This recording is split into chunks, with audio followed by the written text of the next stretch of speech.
Le grandi nuvole cariche di pioggia sono ormai un ricordo, mentre Ponte San Nicolò si appresta a festeggiare il Carnevale 2018 in una tiepida e soleggiata giornata di febbraio.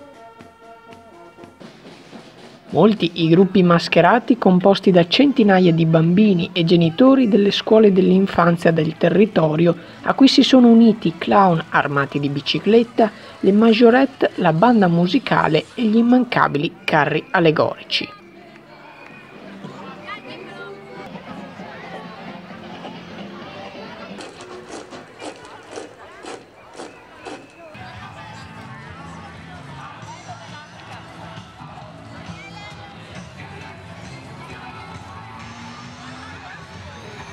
Cinque i carri presentati: Kung Fu Panda degli amici dei Brancade, Verso la Terra da Tombelle, Matti Paicoriandoli da Praglia, Il Castello della Bissa-Bova da Roncaiete e per finire in bellezza gli amici del Zio da Rubano presentano le meraviglie del nostro paese, tra l'altro carro classificatosi in prima posizione.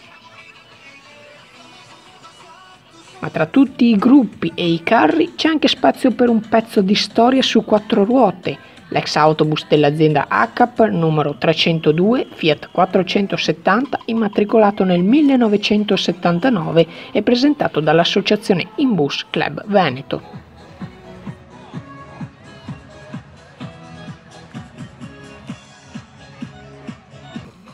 Anche quest'anno grande il lavoro d'organizzazione che ha visto impegnati i vigili e la protezione civile, giunta anche dai comuni limitrofi, per mantenere il lungo corteo di circa 2 km sicuro.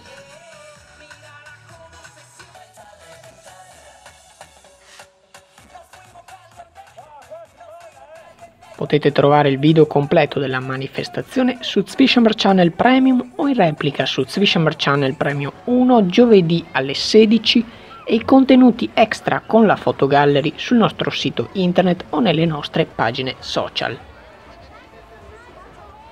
Zwishammer Channel News, Ponte San Nicolò.